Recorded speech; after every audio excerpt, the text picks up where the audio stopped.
Hi everyone, I'm Meredith Abbott, Culinary Director for Sur La Table, and welcome to On the Table. Today I'm going to be showing you a beautiful pasta dish. It is a butternut squash agnolotti with a sage brown butter sauce.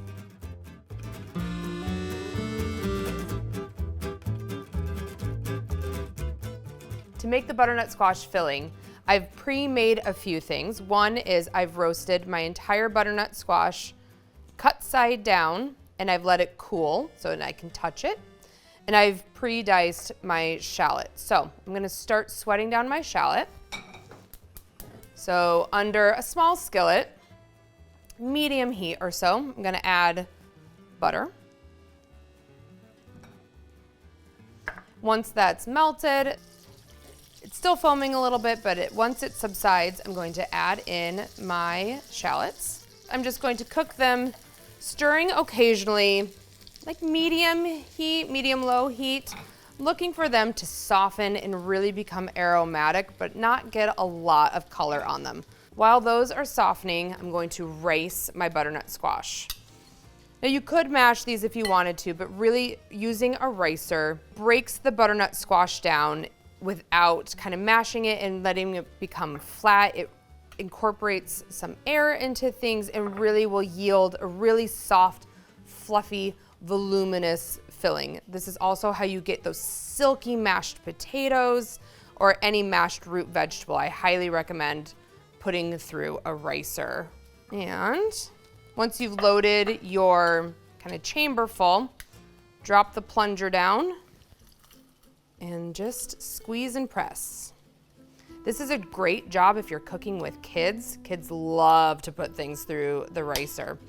And just keep repeating this process until you have scooped and riced your entire butternut squash. Now that the butternut squash is completely riced, my shallots are nice and soft. I'm going to scrape those in, including all of the butter that they were cooked in. That is full of flavor. To that, I'm going to add a cup of Parmesan cheese, grated. I'm going to give this a stir to mix.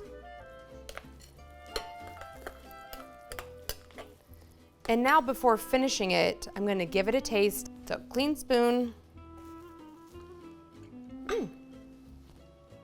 The butternut really comes through. I can taste the shallots. I can taste the Parmesan, but it's a little flat. So I'm going to add a good pinch of salt to this and a little bit of pepper. I'm a big cracked black pepper fan. If you are not, you can go lighter on it, but I happen to really like it.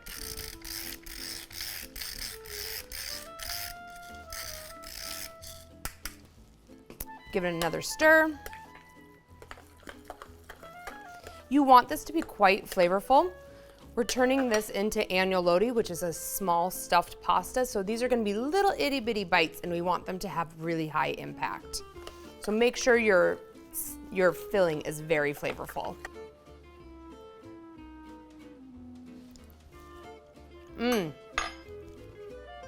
Much better. The flavors are much more pronounced now with that addition of salt. I'm now going to load this filling into a piping bag that I've fitted with about a medium size or half-inch open round tip, so no stars. And this is going to be how I pipe my filling onto the pasta sheets.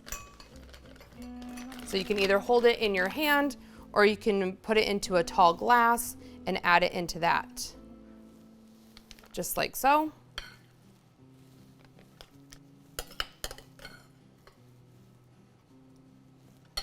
And just unfold that, just like that. Press out any extra air, fold the top down, and now it's ready to use. And now it's time to assemble the agnolotti. I'm gonna start off with a nice pre-rolled homemade pasta sheet. Before you start assembling this, make sure you have a little bit of semolina flour down on your countertop so your pasta doesn't stick to your counter. Nice and flat, grab a brush with a little bowl of water. We're gonna brush lightly a little bit of water on top of the pasta sheet. This is gonna help it adhere to itself. just like so. Take that piping bag full of the butternut squash filling. I'm gonna pipe about a teaspoon or teaspoon and a half size dollops, about an inch up from the bottom edge of the pasta.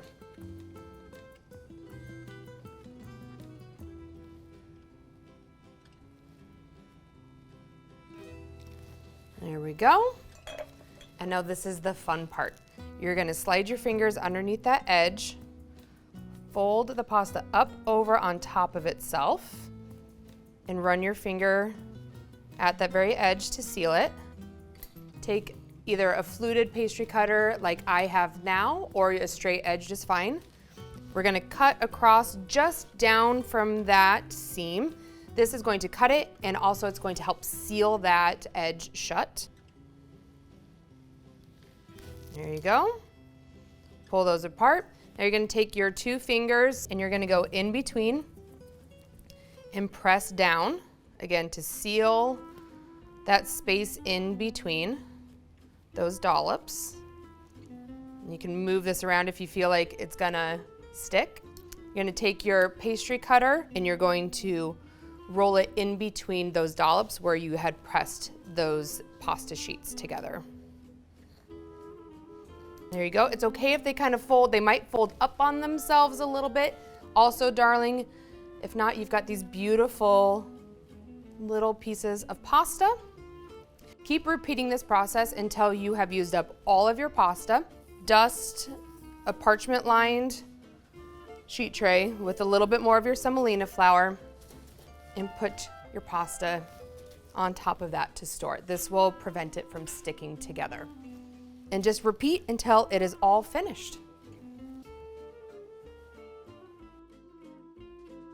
Before I boil the pasta, I'm going to make the sauce first. So, to a large stainless steel skillet, start preheating it with about medium heat underneath it.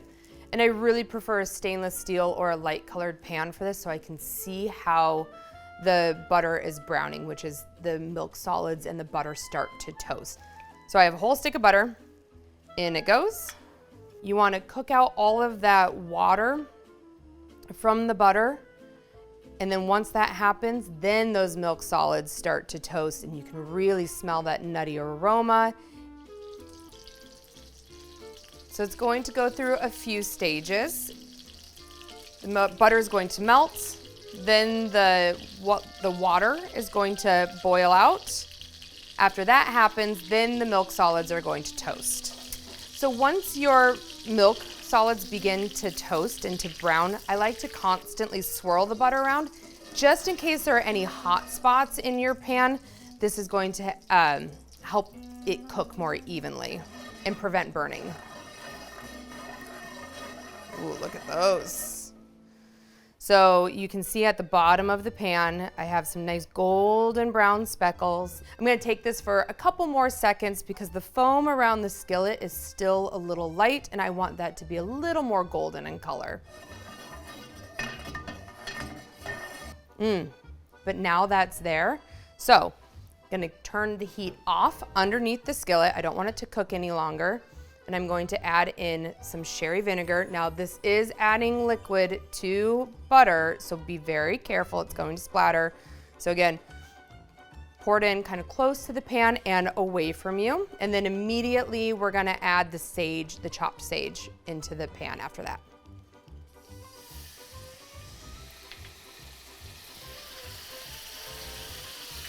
And whisk.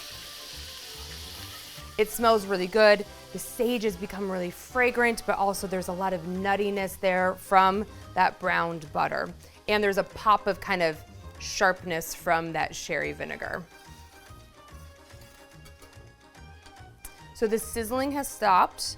Now I'm going to just do a little bit of a pre-season. This is getting tossed with the cooked agnolotti, and then I'm gonna top it with a bunch of Parmesan cheese at the end. So I'm only going to season it a little bit because I was using unsalted butter. I just want a little bit of salt in this dish. So probably a half a teaspoon and a little bit of black pepper. Whisk it in, and then this is gonna get set to the side while I boil my pasta. I have a large saucepan here filled with about 6 quarts of water, tons of water to cook this amount of pasta. Before I drop my pasta in, always salt your water. We season every step along the way. I'm gonna use my bench scraper to help add all of this pasta from my sheet pan into the water. Carefully drop these in, try not to splash yourself. And because it's fresh pasta, these aren't going to take very long to cook. Just a few minutes. You want them to float to the top of the surface and continue to cook there for about 2 minutes. You can use a spider or a slotted spoon to give it a stir to make sure that when they dropped, nothing stuck to the bottom of your pan. Okay, the pasta is done. It's been boiling now for a few minutes. It's floated. I'm going to use my spider and drop it into the brown butter sauce. I like to keep the pot with the pasta water nearby because I might want to use it later to thin out the sauce. Once we have the pasta in the brown butter sauce, now you just want to gently toss this all together to coat. I like to use a flat metal spoon for this. It allows me to be nice and gentle. Beautiful. And now that this is coated, it's time to plate. Just gonna bring this over here and I'm gonna plate up 2 portions. Make sure that you get a little bit more of that brown butter to drizzle over the top. And then I'm gonna take a nice big chunk of Parmesan cheese and grate it over both dishes.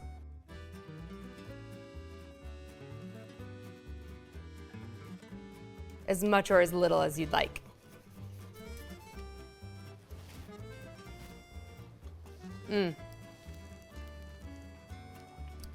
This pasta tastes like fall and winter. It's cozy with the butternut squash.